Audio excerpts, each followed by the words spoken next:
El Partido Colorado tiene el agrado de recibirlos a todos en su casa, la Casa del Partido Colorado. En esta ocasión, para comenzar la jornada Cultura y Educación en el Uruguay. Ocasión en la cual contaremos con la participación de la novelista Susana Cabrera y de la educacionista Graciela Bianchi.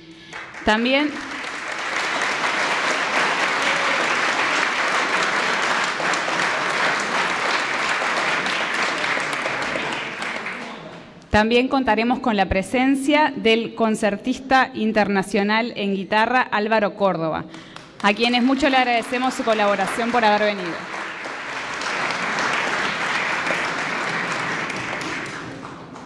Envía excusas el presidente Jorge Valle, quien no podrá asistir y se excusa por estar fuera del país. Para dar por inaugurada esta jornada, escucharemos a la secretaria general del Partido Colorado, diputada Marta Montaner.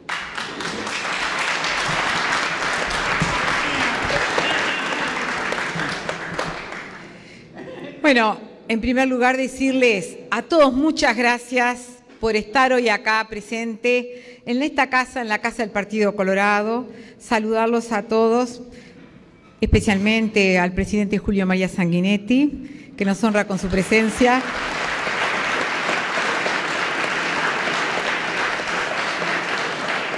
A las autoridades del Partido Colorado, senador Tabaré Viera, senadora Morín.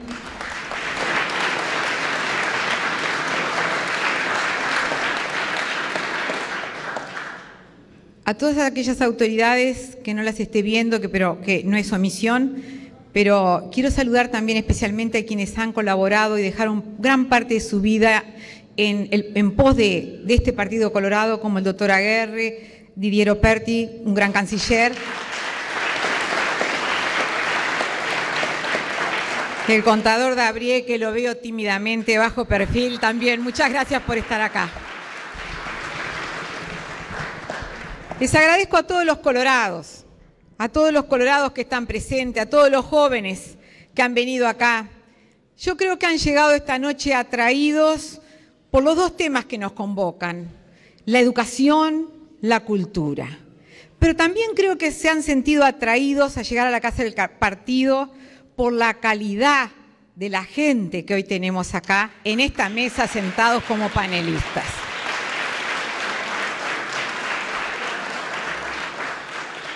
Yo no puedo empezar a decir unas breves palabras de introducción sin antes decir que Susana Cabrera de Menéndez es una mujer extraordinaria de las letras uruguayas, una de las mejores novelistas que tenemos, y que es una mujer que también confundió y fusionó educación y cultura, porque nacida en Montevideo, viaja a Tacuarembó, donde conforma su familia, y ahí, como docente de filosofía y directora del Liceo número 1, luego nos sorprende en la mitad de la trayectoria de su vida con un legado hermoso de su obra a toda la sociedad, escribiendo libros que realmente han sido premiados dentro del país y también fuera de él reconocidos, como por ejemplo Los secretos del coronel, El rincón de las esclavas, La casa de los patios, El pozo de las cerezas, El tesoro de la Macilotti y otros ensayos.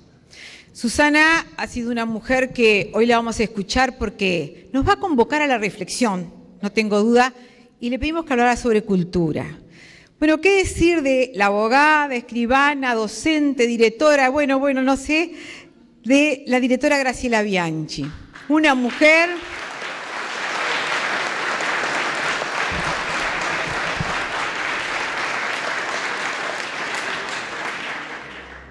que inmediatamente que le hicimos la invitación no se resistió en absoluto, al contrario, dijo estoy ahí porque la educación y porque la cultura es un compromiso universal, no importa desde dónde lo hagamos.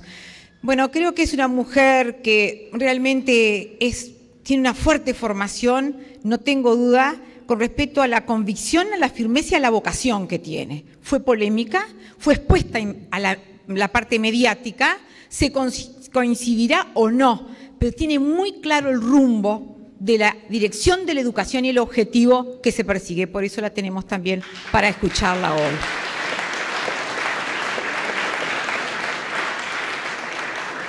Como cultura y educación son indisolubles con el arte, le pedimos a un gran concertista internacional que también nos dio el sí, el maestro, el doctor Álvaro Córdoba, que tiene un currículum que lo va a leer luego esta chica, fantástico, y que viene a cerrarnos con un concierto de guitarras maravillosas. Entonces, muchas gracias también por homenajearnos esta noche con su arte. Nosotros tal vez nos preguntemos, ¿por qué hoy en la Casa del Partido Colorado un panel sobre educación y cultura? Yo arranco con esta primera pregunta. Empezando que nuestra colectividad política históricamente ha tenido el compromiso de seguir en esta senda, porque recordemos que hace 100 años del segundo gobierno de José Valle Ordóñez, donde la educación secundaria se hizo realmente a nivel nacional con la descentralización de los liceos, donde se conforma y por ley se crea la Orquesta Nacional y la Escuela de Arte Dramático, entre otras cosas. Hoy me convoco a esto. Pero ¿por qué en la Casa del Partido Colorado? Porque yo creo que la educación y la cultura es un compromiso universal de toda la sociedad. Nadie puede quedar ajeno, y esta colectividad tampoco va a quedar, a lo que es promover el debate, la reflexión y buscar superar la crisis y la situación actual de la educación y de la cultura, que son dos pilares fundamentales. Sin estos pilares sabemos que ninguna nación ni país se desarrollan, crecen o se sustentan. Entonces, en base a esto, o crecemos o realmente tendemos a la desaparición como un país de desarrollo. Por supuesto que cuando nosotros hablamos de cultura y de educación, no vamos a entrar en ese término taquillero, está en crisis, está en crisis, está en crisis, que la sentimos todos los días. Ya eso rebota, se ha hecho insensible.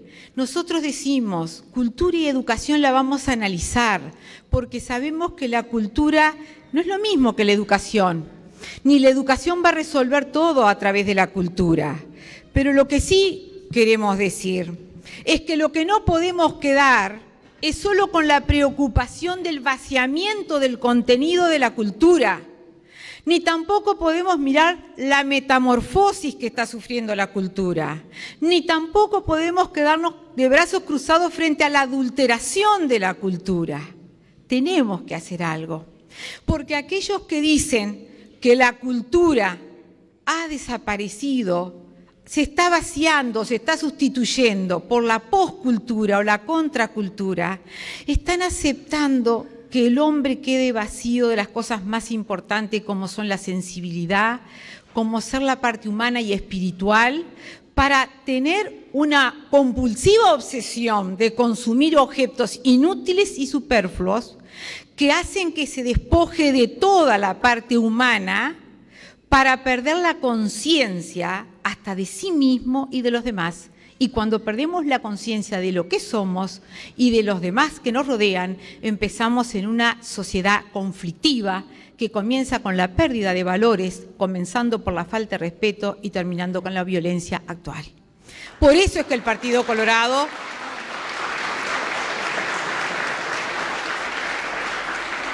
no puede dejar de hablar de cultura y de educación.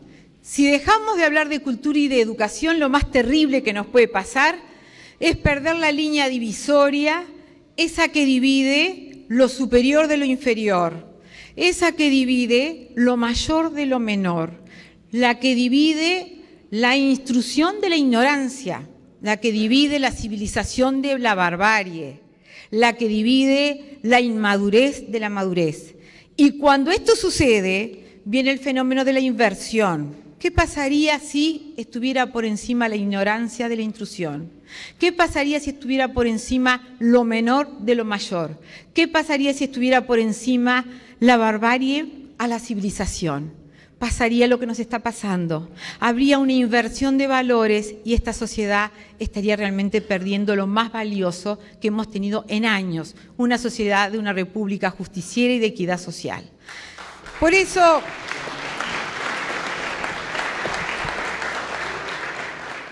Por eso, para terminar, creo que tenemos que hacer este tipo de debates desde todas las esquinas de la sociedad, desde todos los ámbitos de la sociedad. No importa si se llaman sistemas políticos o si se llaman organizaciones sociales o si se llaman lo que se llamen, lo que no podemos quedar apáticos y pensar que lo más triste que nos puede pasar es no vivir, reemplazar la idea de vivir por representar. Y hoy nuestros jóvenes están representando lo que la publicidad les está dando y no hay tiempo para poder pensar, para poder crear, y llegan nuestros jóvenes a vivir el sueño frío que tanto Steiner habló y anunció en su tesis de que nos iba a llegar, un sueño vacío. Y eso es lo que no podemos. Y para terminar les quiero decir que, bueno, este partido abrió las puertas de su casa, las va a abrir para todos y que todos aquellos que tengan ideas y que quieran formar un debate y reflexionar, bienvenidos a los mismos, bienvenidos a todos, y lo que queremos es simplemente la libertad, hombres libres para que puedan ser felices en una república justiciera. Gracias.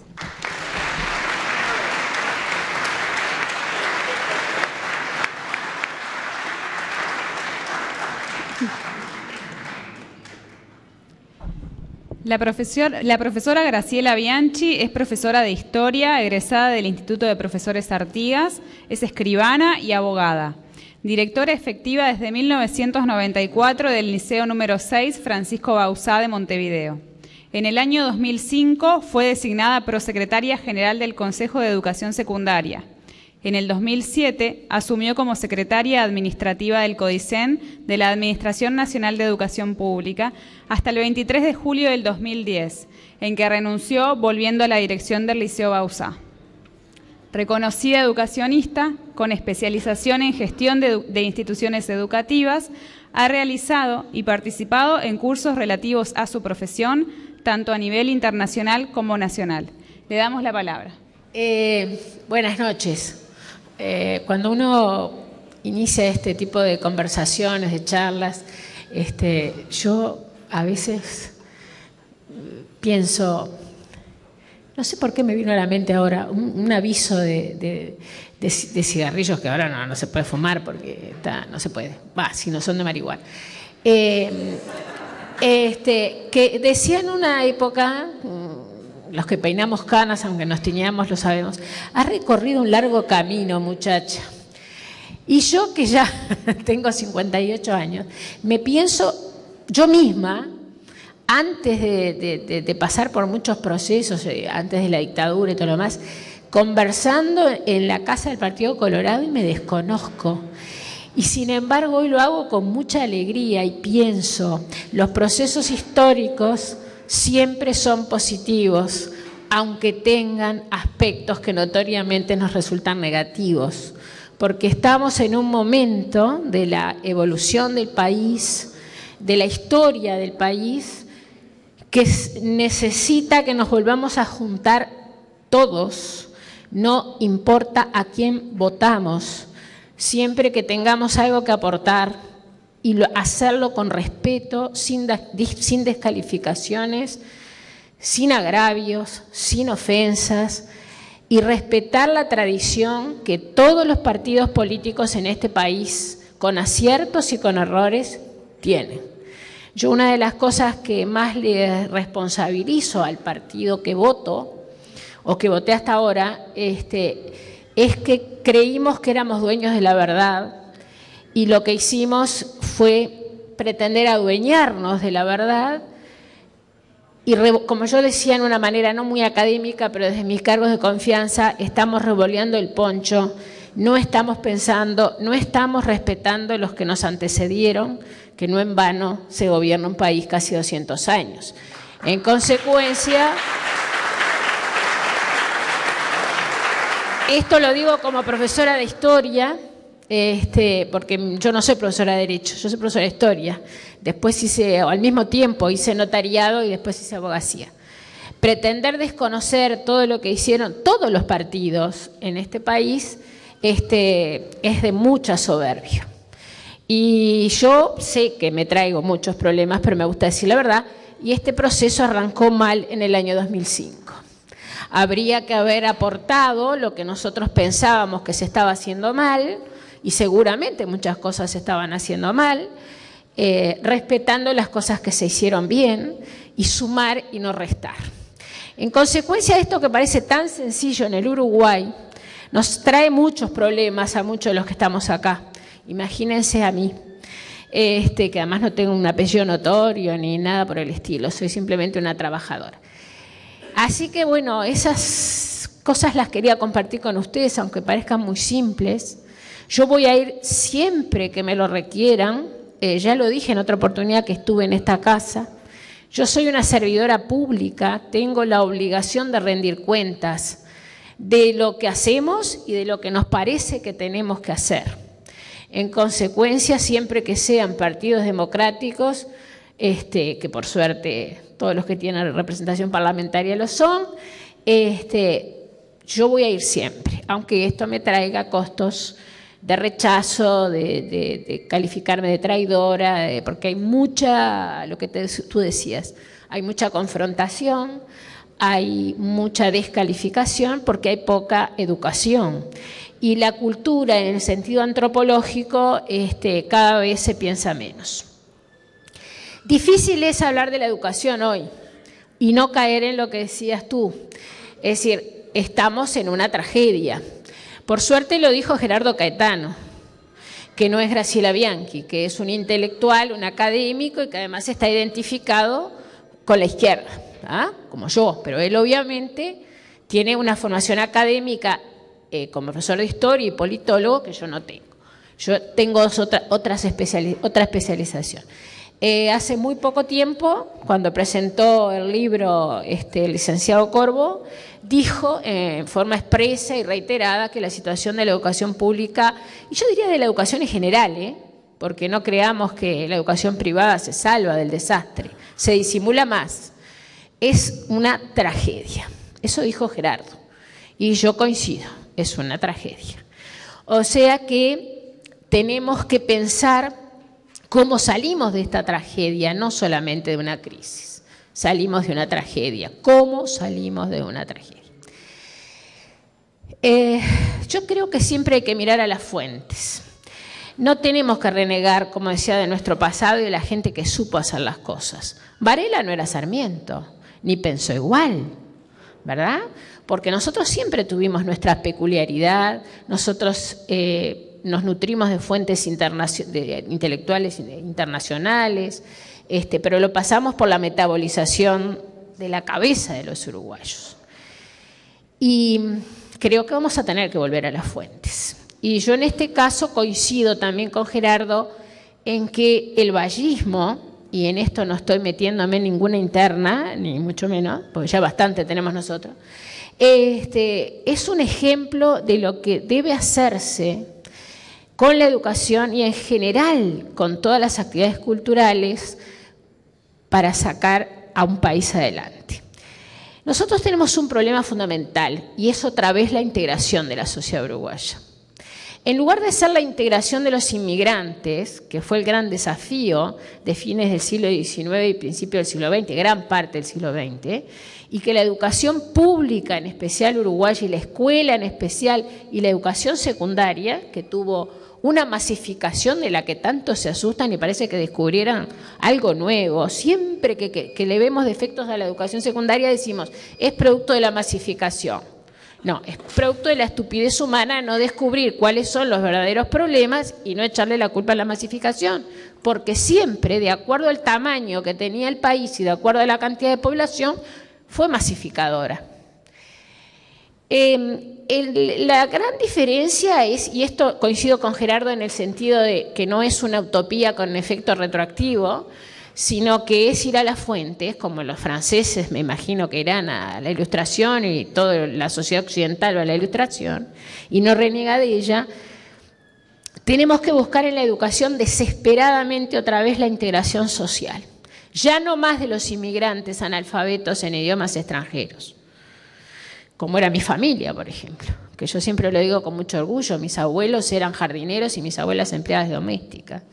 Y mis padres, ya en comienzos de la década del 40, se sentaron en los bancos del Liceo Bauzá, junto con los hijos del presidente. Y mi abuelo me lo contaba con mucho orgullo y mis padres también. Entonces me dicen, Graciela, el Uruguay cambió. Sí, claro, mirá qué novedad, pero hay que ver qué lineamientos generales, qué aspectos fundacionales de la educación uruguaya tenemos que aplicar al proceso de integración actual. ¿Hoy tenemos problema de inmigración? No, tenemos problema de ruptura grave del tejido social. O sea, tenemos un problema de marginalidad cultural, que es lo que tenemos que integrar. Somos una sociedad desintegrada. Hoy día vivimos en una sociedad desintegrada. Es una sociedad donde la brecha entre los más ricos y los más pobres ya de repente no es tanta económica, no sé yo las cifras, igual no me cierra, porque yo tengo toda la gente de la zona oeste de Montevideo y les puedo garantizar que la macroeconomía me cierra, pero la micro no. De cualquier manera, cuando escucho cifras del PIT-CNT nada menos y que me dicen que el 40% de la población activa gana 10.000 pesos o menos, ahí me cierra la microeconomía. Entonces, aunque no fueran esas las cifras, el proceso de ruptura del tejido social y de desintegración social no lo tapamos con plata. Ni con plata ganada genuinamente mediante el trabajo, ni con plata que da el Estado en forma de dádiva menos. En consecuencia, la educación tiene que cumplir esa función de integración social. Pero el Uruguay cumplió esa función de integración social a través del Estado. Y eso no significa todo dentro del Estado. Está probado que es posible. Y después de haber luchado nosotros siempre en contra de todo lo que es lo privado y las inversiones extranjeras y las zonas francas y la forestación, resulta que ahora todo eso se está haciendo. Y nadie acusa de traidor a Astori por impulsar esos lineamientos económicos, más allá de que Lorenzo sea el ministro. Entonces, en definitiva, el Estado tiene que volver a ser docente. El Estado tiene que volver a ayudarnos a integrar la sociedad uruguaya. Y la educación tiene que ser una de las preocupaciones fundamentales de los organismos públicos del Estado. El Estado tiene que ayudarnos a sacar a gran parte de nuestros jóvenes de la más absoluta y total ignorancia. Pero ignorancia, yo no los quiero aburrir, pero digo, hay que traer ejemplos para ver el grado de tragedia, ¿no? El Liceo Bauzá, disculpen, yo soy muy pragmática, por suerte tenemos gente como Renato que teoriza más, pero yo estoy metida en la trinchera y nosotros tenemos 102 grupos, una excelente muestra estadística para poder analizar la situación de la educación. 29 de los cuales son cuartos años. Y cuando yo digo que llegan analfabetos, llegan analfabetos.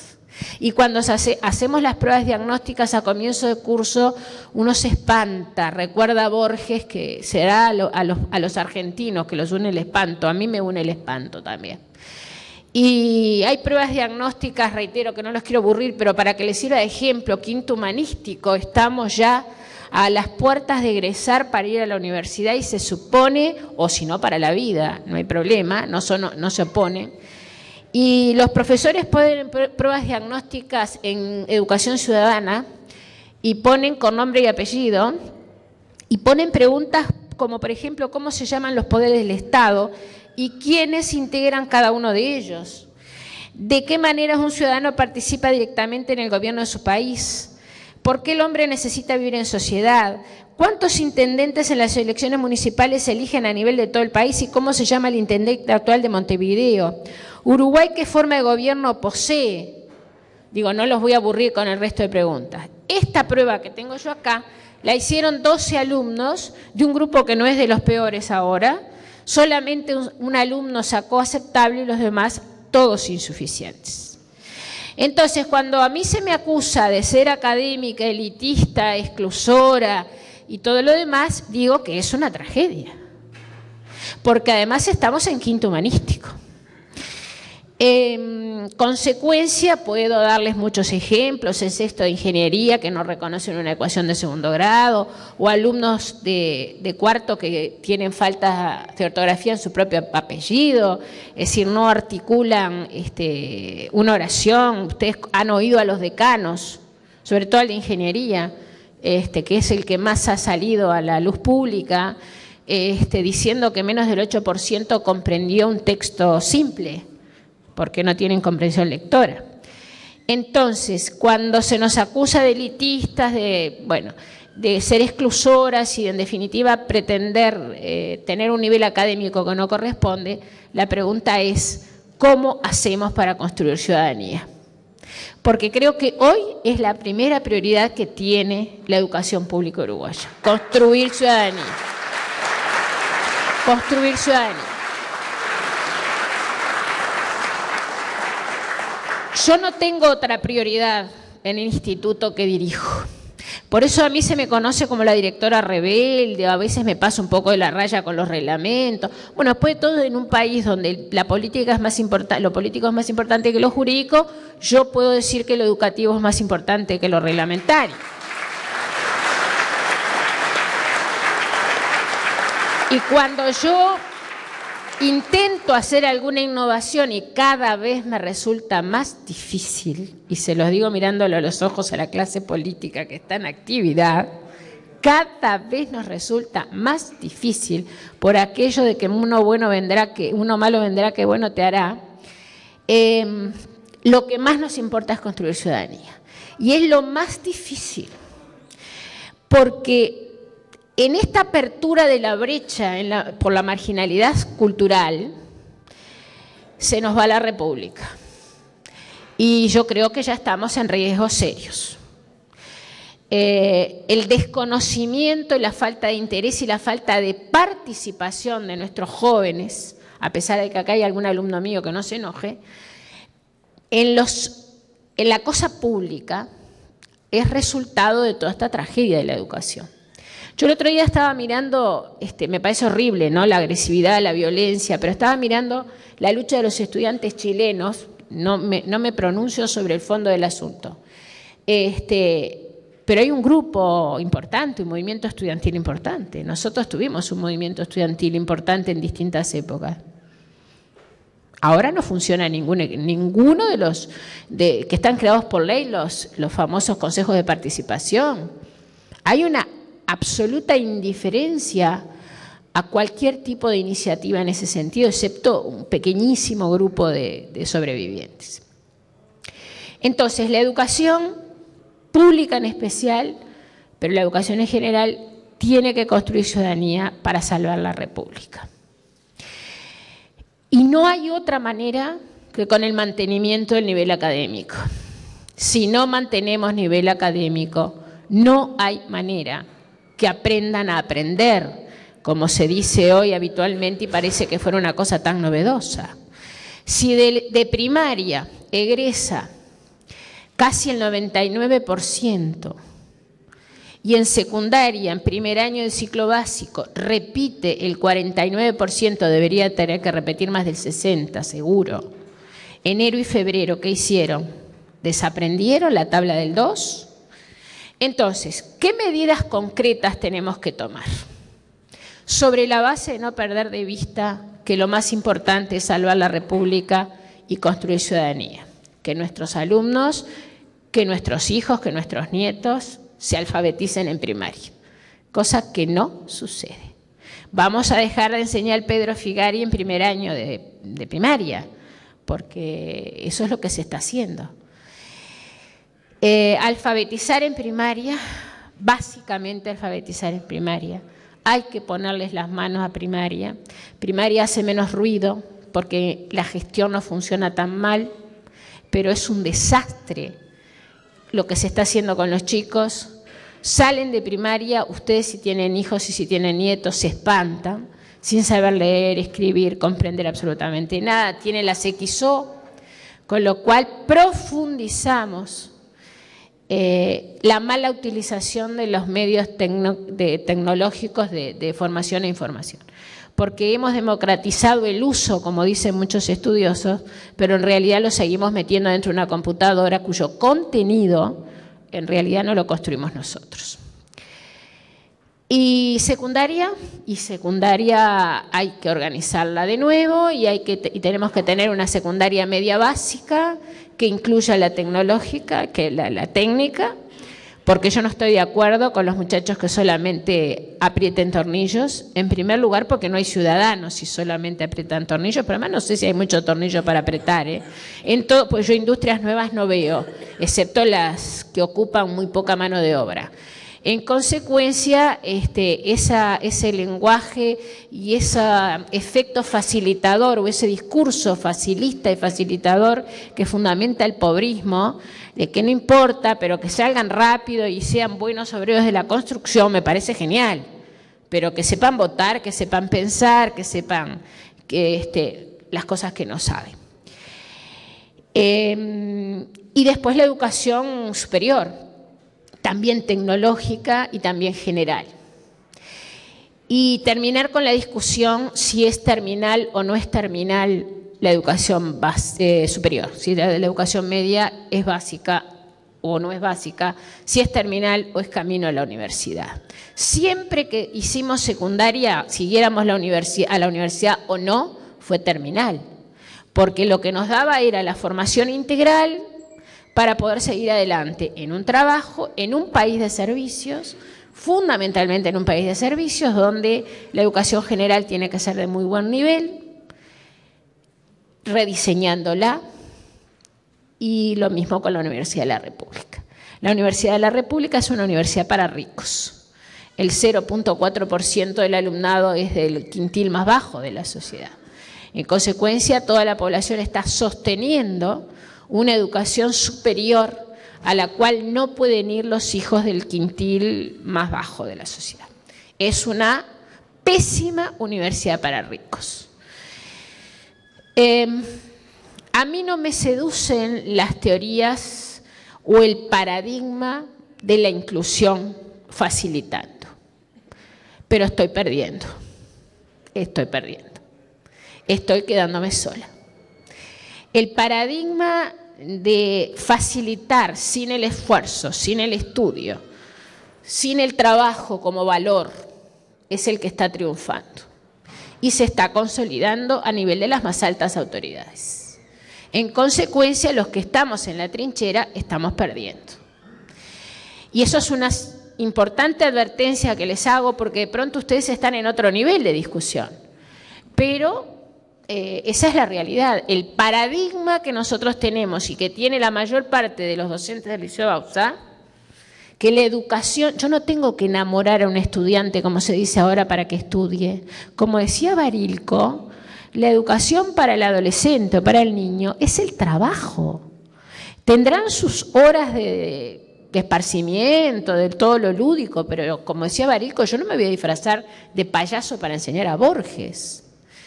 En consecuencia, estoy muy preocupada. Hace un año tal vez estaba preocupada, pero un poco menos. ¿Por qué? Porque había una lucha todavía más viva entre los dos paradigmas. Y ahora se está consolidando el de facilitar. No controlar las inasistencias, no controlar los niveles de estudio, no importa lo que hacemos, el clima institucional cuesta muchísimo resolverlo. Ahora, cuando uno encuentra que hay liderazgo y voluntad de las autoridades, es posible, pero cada vez hay menos. Y tenemos otro problema, y con esto voy a terminar porque no quiero extenderme demasiado, y si quieren hacerme alguna pregunta, encantada, a mí es lo que más me gusta. Estamos frente a una enorme debilidad institucional. Enorme debilidad institucional.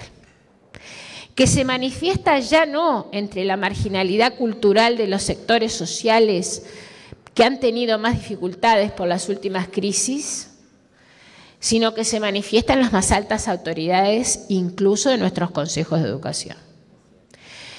A mí la debilidad institucional me preocupa, porque se sabe cuándo se empieza, pero no se sabe cómo se termina, ni cuándo se termina. A mí me llamó poderosamente la atención, no quise ir a las barras el otro día cuando interpelaban al ministro Ehrlich, porque se hubiera generado una situación que no hubiera querido, pero me llamó la atención, no sé si lo reclamaron los legisladores, porque no pude escuchar toda la interpelación, porque no hay nadie que la transmita, que el CODICER no estaba presente. El Consejo Directivo Central es el ente autónomo. Yo vi varias interpelaciones en otros periodos donde estaba el ministro, por supuesto, porque es el vínculo con el Poder Ejecutivo, pero estaba el Consejo Directivo Central. Y el otro día cuando le preguntaron al profesor Seoane, en una entrevista televisiva, él contestó, no me invitaron. Y yo me quedo como espantada otra vez. Entonces, estamos violando la Constitución. Si tenemos que discutir el modelo, lo discutimos, bienvenido sea. Pero mientras esta Constitución esté vigente, el ente autónomo es el Consejo Directivo Central. Y no es cierto que el Poder Ejecutivo no pueda controlar, y tiene derecho, porque por algo fue electo, a través de sus representantes. Puede. Lo que pasa es que hay que respetar la autonomía de la ANEP, lo que no quiere decir autarquía. Ahora, si pongo gente que no sabe gestionar, ese es otro tema. Hay una cosa que a mí me preocupa y que yo lo estoy planteando desde hace mucho tiempo y realmente cada vez me voy quedando más sola. Y es la presencia de los sindicatos en el Estado. Y en especial la presencia de los sindicatos en los consejos de educación. Hasta que eso no se destrabe, hasta que esa situación no se destrabe, hasta que no se derogue la ley de educación, la educación va a estar trancada. No porque los sindicatos hagan demasiado, en realidad no hacen demasiado. En los consejos no saben.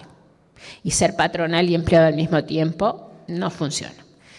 El problema es que la alianza político-sindical bloquea cualquier innovación. Yo les digo que hoy yo en el Liceo Bauzá estoy en un riesgo mucho mayor que el que estaba antes.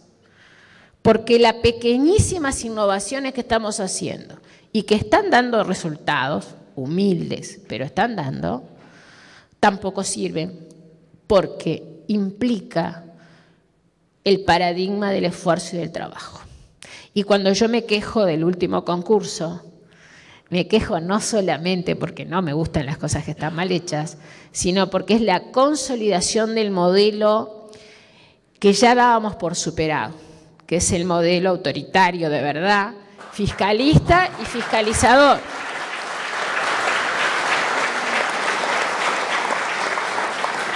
Fiscalista y fiscalizador, porque si bien yo logré que no viniera ningún inspector de los que estaban en la lista, y tengo una inspectora que cuenta con mi beneplácito desde el punto de vista de su trayectoria, los mensajes, sobre todo que están dando las inspecciones de asignatura a los docentes, son de miedo.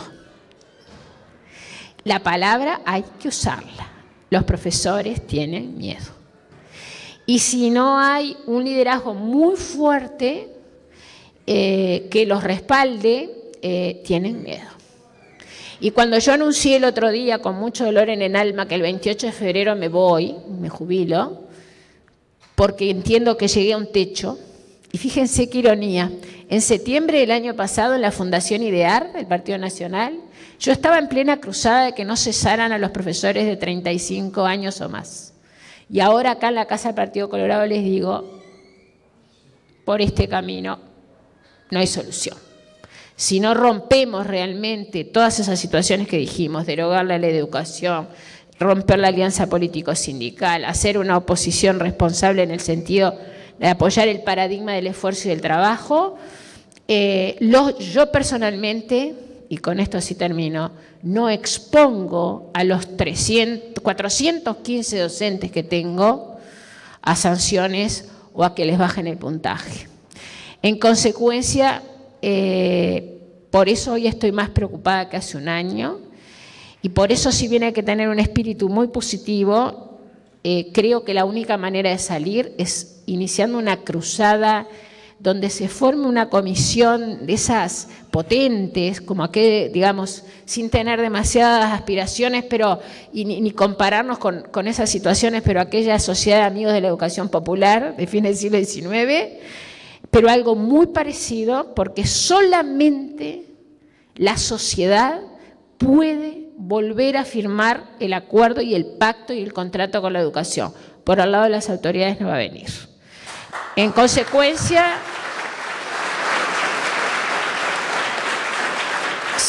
no nos empoderamos de lo que nos corresponde como sociedad, habremos perdido. Y se los digo con todo el dolor en el alma, yo voy a seguir luchando desde otro lugar, pero no puedo seguir arriesgando a mis docentes a las represalias. Y en este momento estamos en un punto donde si yo me doy media vuelta o me voy ahora, efectivamente la represalia la reciben mis docentes. Prefiero recibirla yo. Por eso no crean que yo soy rebelde, ni patotera, ni que me voy de los reglamentos. Es que es una reacción directamente proporcional a las presiones que diariamente recibimos y que nos callamos la boca. Porque esto de ser mediático, yo me pregunto si no será una cuestión de género. Porque si yo en lugar de ser mujer fuera un director, quiero saber si le dicen que es mediático.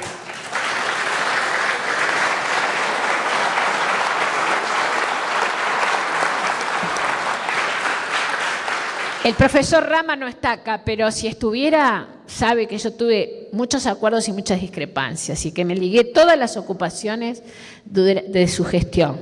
Jamás salí a la prensa, cuando él mismo me decía que saliera. Pero había vías institucionales. Yo levantaba el teléfono y hablaba con cualquiera de ustedes. Ahora no se puede. En consecuencia, la prensa ocupa el lugar que las instituciones no están ocupando, cosa que no me molesta, excepto que controle la libertad de expresión. Y esto lo está diciendo una directora que ha recibido el apoyo expreso del presidente y del vicepresidente de la República. No a título personal, pero sí como proyecto innovador. Imagínense lo que son mis compañeros que no recibieron el apoyo de nadie. No es que a mí yo lo sienta demasiado, pero bueno, por lo menos lo dijeron en forma expresa. Así que yo estoy a las órdenes siempre, la verdad hay que ponerla sobre la mesa y como dirigentes políticos y como activistas de cualquier sector y de cualquier partido, no importa, empoderémonos nuevamente, recordemos a José Valle Ordóñez, construyamos ciudadanía a través de la educación y consolidemos la República, porque el fascismo no tiene color, puede ser de derecha o puede ser de izquierda.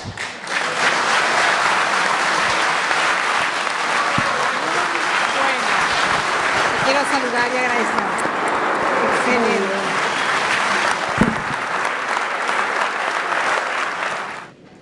Muchas gracias, Graciela Bianchi. Presentaremos ahora a la profesora Susana Cabrera. La profesora Susana Cabrera es conocida y reconocida novelista, profesora de Filosofía y Psicología y ha sido directora del Liceo número 1 Ildefonso Esteves de Tacuarembó. Sus obras han sido premiadas a nivel departamental y nacional, obteniendo el premio Revelación del Bartolomé Hidalgo que otorga la Cámara Uruguaya del Libro en el año 2002. Entre sus novelas más reconocidas se destacan Los secretos del coronel, Las esclavas del rincón, La casa de los patios, El vuelo de las cenizas, Locura, El pozo de las cerezas y El tesoro de los Macilotti. Le damos la palabra. Buenas noches. Muchas gracias. Bien, todos los que estamos aquí, evidentemente tenemos la misma preocupación. La educación está pasando por uno de los momentos más difíciles, pero también si salimos a la calle, la tiene el pueblo. Es decir, está bien que un pueblo entero, que una ciudad, que un país entero esté preocupada por el problema educativo, porque todos vamos a poder hacer algo. Y en materia de hacer, quizá estos años en los cuales estuve retirada de la enseñanza, pienso que la distancia favorece la perspectiva. Me he equivocado muchísimas veces. No daría ahora las clases como las di hace tantos años. Pido perdón siempre públicamente a mis alumnos porque tendría que haber puesto a rajatabla lo que yo pensaba sobre la educación y un poco por mi culpa, pero también por el sistema, no lo podemos hacer. Pero ¿qué es lo que yo pienso hoy que tiene que ser un alumno?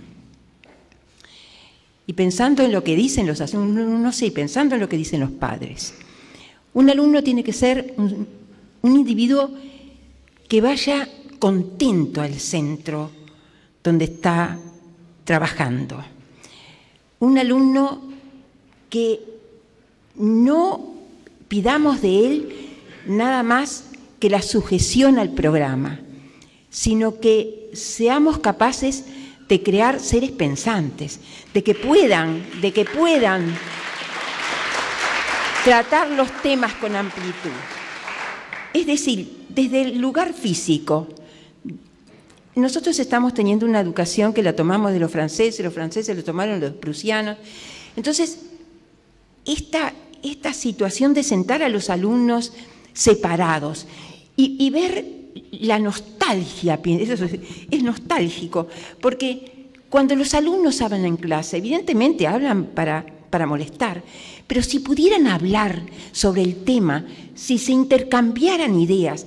La idea que tengo de una clase hoy es mis alumnos sentados alrededor, yo a la par de ellos, con una gran mesa donde pudieran poner todos los libros y todo lo que consiguieron sobre el tema, donde pudiéramos tratarlos con vehemencia, donde mi materia no fuera aislada. Y pienso que mi materia tendría que estar de primer año, porque filosofar es esto, porque hay que enseñarlos, ellos tienen que aprender a aprender, ellos tienen que saber filosofar desde el primer año, tienen que saber tratar un tema, pero yo no puedo tratar, por ejemplo, la antigüedad griega, el siglo de oro de los griegos. Yo no les puedo dar Sócrates si en geografía le están dando Uruguay. Es decir, yo necesito la profesora de geografía para que la profesora de geografía también esté dando Grecia, porque tienen que ubicarlos, y el profesor de historia tiene que estar dando Grecia, y yo tengo es la necesidad, como decía la directora, de rever todo, de rever programas, de rever actitud de alumno. Y esto no es utópico, no es utópico, porque yo ya me separé un poco, yo para utopía y para ficciones ya tengo mis libros. Creo que la educación es una cosa que la podemos resolver si todos estamos de acuerdo, porque hay un principio fundamental. Si todos los uruguayos sintiéramos que forma parte de nuestra vida aprender hasta el último día de nuestros días, aprender en lo que nos gusta, en lo que queremos, yo en mi materia, el obrero en lo que hace, si cada uno puede hacer y eso es un proceso educativo, si nosotros les inculcamos que cada uno puede hacer las cosas mejor y que tiene que seguir estudiando hasta el final de sus días, y eso yo lo tengo inculcado sobre mí desde que leí ciertos libros hace 40 o 45 años, de que hasta el último día de mi vida que pudiera, iba a estar leyendo, y hasta el último día que pudiera iba a estar aprendiendo.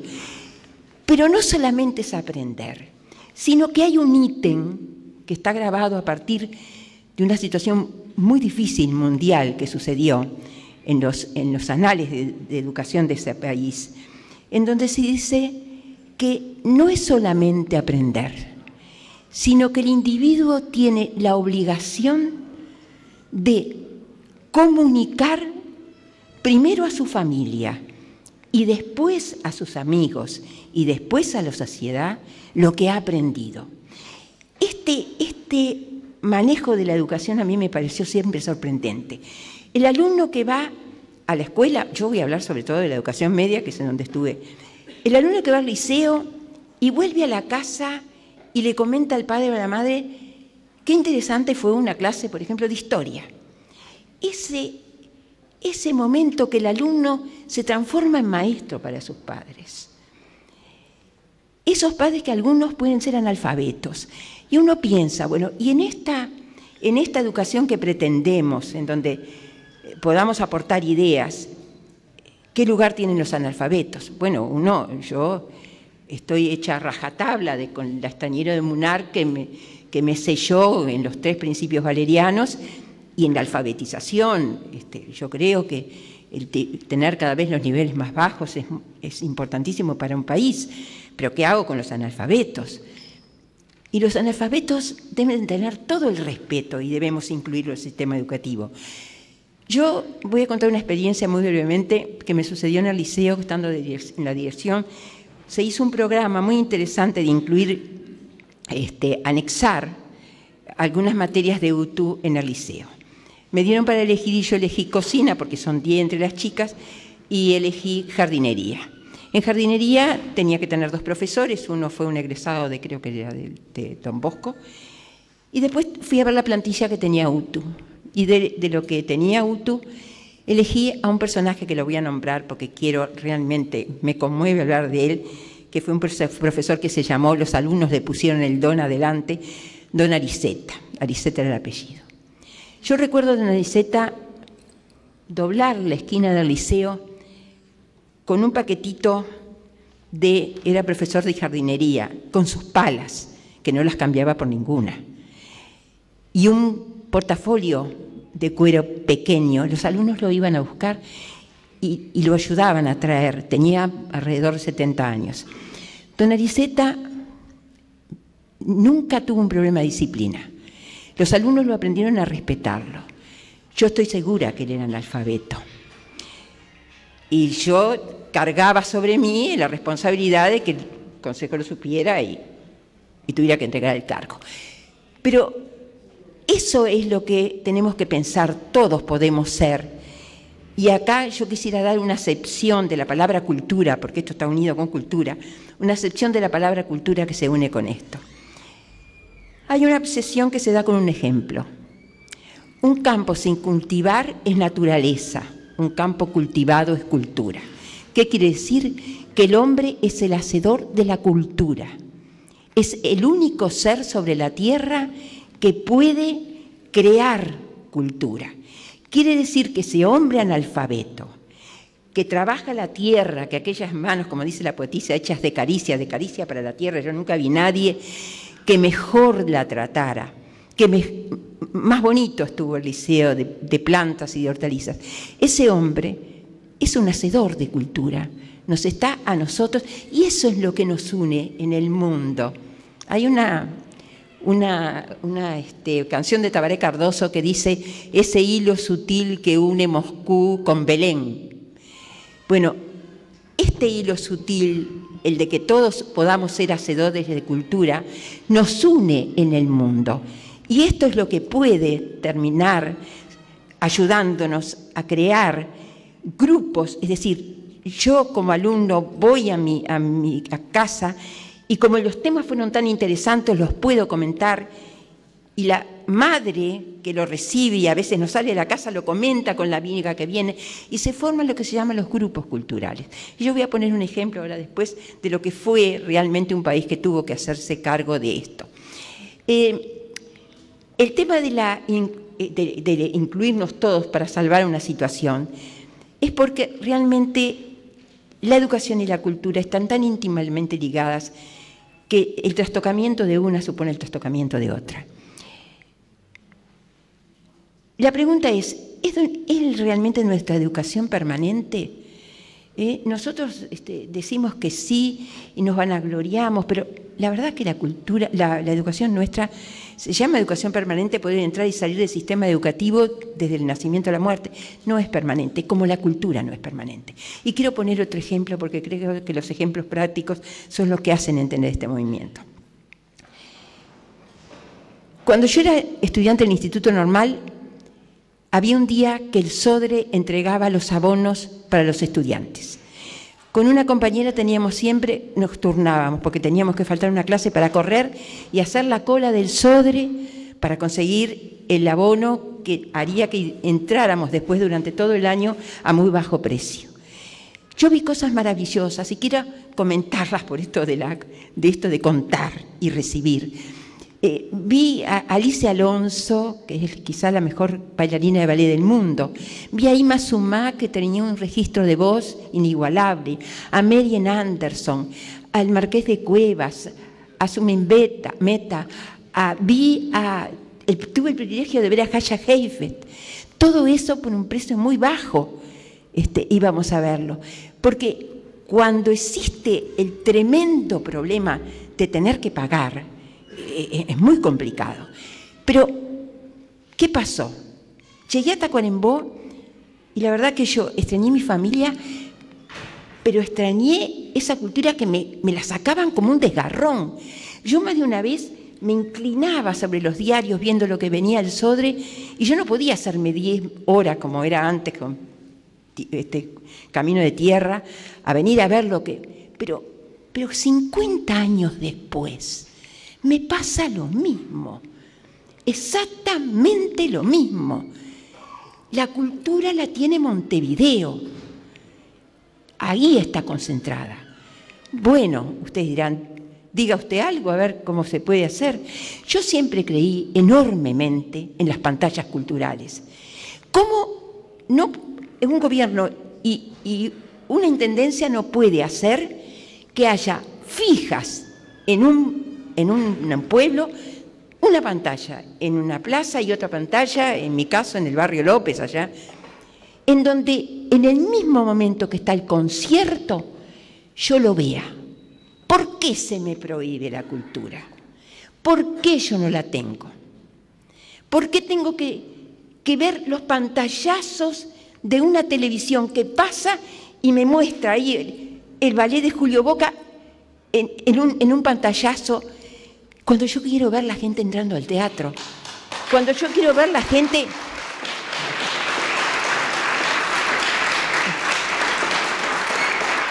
Eso es la cultura permanente, eso es la educación permanente. Yo no creo que sea tan difícil, no puede serlo. La pantalla no tiene por qué estar prendida todo el día. Es para los casos que viene gente extranjera a hablar y que a mí me gustaría participar de eso, porque es gratis, es para todo el mundo y se siente una emoción. Yo puedo decir que como ejemplo particular, hace unos años dije, bueno, no puedo morirme con esta ignorancia que tengo sobre música clásica. Entonces, vengo al profesor, vengo hace 4 años, aparte de otras clases, vengo a Fattoruso a estudiar música. Y entonces, cuando un día el profesor dice, bueno, a los 5 años Mozart escribió su primera pieza musical, y en la pantalla que él tiene, representa con un magnífico pianista lo que Mozart había hecho a los 5 años, uno se traslada a aquel casi momento mágico de sentir aquello hecho por un niño de 5 años. ¿Cómo no voy a sentir frente a una pantalla cultural que me estén pasando lo que están dando en Montevideo? Bueno, yo creo que eso son puntos claves para la educación. No puedo entrar en la otra, porque la directora lo ha hecho tan bien, que me queda esta parte de ilusión, de esperanza, de que lo podemos conseguir.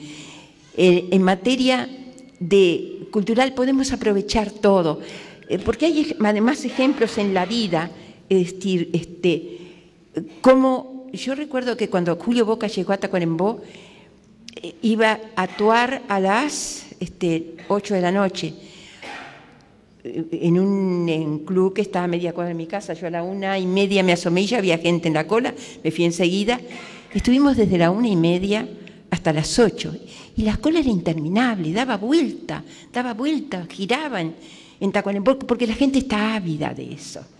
Y estamos hace 50 años así, pero hace 60 años, pero hace 60 años estoy también pensando que yo hice el liceo y fui a un liceo donde los alumnos estaban sentados como están hoy. El profesor estaba delante y tenía que ser más administrativo que docente, porque venía el inspector y me decía, como me dijo a mí, más de una vez un inspector, pero usted, señora, le dedicó a Sócrates 4 clases y tendría que haberle dedicado 2. Y después me decía, bueno, y también le dedicó a Platón 4 clases cuando le debía haber dedicado 2, por lo tanto está omisa en muchísimas clases. Y venía, claro, la resolución de que yo no estaba cumpliendo con la... Pero es que no es eso. La clase tiene que durar esa efervescencia que tiene el alumno para comentarlo. Y digo, tendría que haber, porque basta de aquello que se copie y basta de aquellos que se hablen. Lo que tenemos que fomentar es que los alumnos hablen entre ellos, pero hablen de la materia. Y copien, porque ¿qué se hace con la copia si no se sabe manejar? Yo pongo un ejemplo. En una de las páginas más bonitas que tiene 100 años de soledad, que es la muerte de Remedios la Villa, que siempre trato de nombrarla, hay una parte donde se habla de que Remedios se va saludando a través de las sábanas, pasando el aire de las 4 de la tarde, el aire de las saponarias y las dalias, y que se va a perder donde no la puedan alcanzar ni los más altos pájaros de la memoria. 30 años después, leyendo, porque nunca había querido leer 100 años de soledad comentada, conseguí un libro con excelentes comentarios, donde uno descubre que tanto esa primera parte de pasar son textuales versos de Lorca, y el que pasa, el aire de las 4 de la tarde, es también un verso de Juan Ramón Jiménez. Pero, ¿qué hago yo, tú o él, con esos versos? Más que leerlos. Pero ¿quién puede copiarlos para hacer una de las más bellas páginas de la literatura mundial?